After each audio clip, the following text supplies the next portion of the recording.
ನೋಡಿ, ಚುನಾವಣೆಯ ದಿನಾಂಕ ಘೋಷಣೆ ಆಗಿದೆ. ಅದರಲ್ಲೂ ಕರ್ನಾಟಕದ ಬೈ ಎಲೆಕ್ಷನ್ ಡೇಟ್ ಕೂಡ ಅನೌನ್ಸ್ ಆಗ್ತಾ ಇದ್ದಂತೆ ಅವತ್ತಿನಿಂದಲೇ ನೀತಿ ಸಂಹಿತೆ ಜಾರಿಯಲ್ಲಿತ್ತು. ಆದರೆ ಬಾಗಲಕೋಟೆ ಉಪಚುನಾವಣೆಯ ವಿಚಾರಕ್ಕೆ ಬಂದರೆ ನೀತಿ ಸಂಹಿತೆ ಉಲ್ಲಂಘನೆ ಆಗಿದೆ ಅನ್ನುವ ಮಾತು ಕೇಳಿ ಬರ್ತಿದೆ.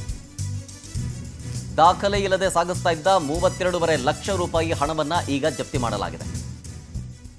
ಹೊನ್ನಾಕಟ್ಟಿ ಕ್ರಾಸ್ ಚೆಕ್ ಪೋಸ್ಟ್ ಬಳಿ ತಪಾಸಣೆ ಮಾಡಬೇಕಾದ್ರೆ 32.5 ಲಕ್ಷ ರೂಪಾಯಿಯ ಹಾರ್ಡ್ ಕ್ಯಾಶ್ ಪತ್ತೆಯಾಗಿದೆ. KA 36P 3991 ಮಾರುತಿ ಎರ್ಟಿಗಾ ಕಾರ್ನಲ್ಲಿ 32.5 ಲಕ್ಷ ರೂಪಾಯಿ ಹಣವನ್ನು ಸಾಗಿಸಲಾಗ್ತಾ ಇತ್ತು. ಚೆಕ್ ಪೋಸ್ಟ್ನಲ್ಲಿ ತಪಾಸಣೆ ಮಾಡುವಂಥ ಸಂದರ್ಭದಲ್ಲಿ ಸಿಕ್ಕಿದೆ. ಈ ಹಣ ಯಾರದ್ದು, ಯಾರಿಗೆ ಸೇರಿದ್ದು, ಏನಕ್ಕೋಸ್ಕರ, ಯಾವ ಕಾರಣಕ್ಕಾಗಿ ಇಷ್ಟು ದೊಡ್ಡ ಮಟ್ಟದ ಮೊತ್ತವನ್ನು ಕ್ಯಾಶ್ ರೂಪದಲ್ಲಿ ಸಾಗಿಸಲಾಗ್ತಾ ಇತ್ತು ಅನ್ನೋ ವಿಚಾರವನ್ನು ತನಿಖೆ ಮಾಡಲಾಗ್ತಾ ಇದೆ. ಹೊನ್ನಾಕಟ್ಟಿ ಕ್ರಾಸ್ ಚೆಕ್ ಪೋಸ್ಟ್ ಬಳಿ ತಪಾಸಣೆ ಮಾಡ್ತಾ ಇರಬೇಕಾದ್ರೆ ಸಿಕ್ಕಿರೋದು ಮಾರುತಿ ಎರ್ಟಿಗಾ ಕಾರು, ಅದರಲ್ಲಿ ಸಾಗಿಸ್ತಾ ಇದ್ರು. ಇದು ಚುನಾವಣೆಯ ವಿಚಾರವಾಗಿನ ಅಥವಾ ಏನು? ಜೊತೆಗೆ ಈ ಹಣ ಸಾಗಿಸ್ತಾ ಇದ್ದವರು ಏನಾದರೂ ಪೊಲಿಟಿಕಲ್ ಬ್ಯಾಕ್ಗ್ರೌಂಡ್ ಇದ್ದವರ ಹೇಗೆ ಅಂಥೇಳಿ ತನಿಖೆ ಮಾಡ್ತಾ ಇದ್ದಾರೆ.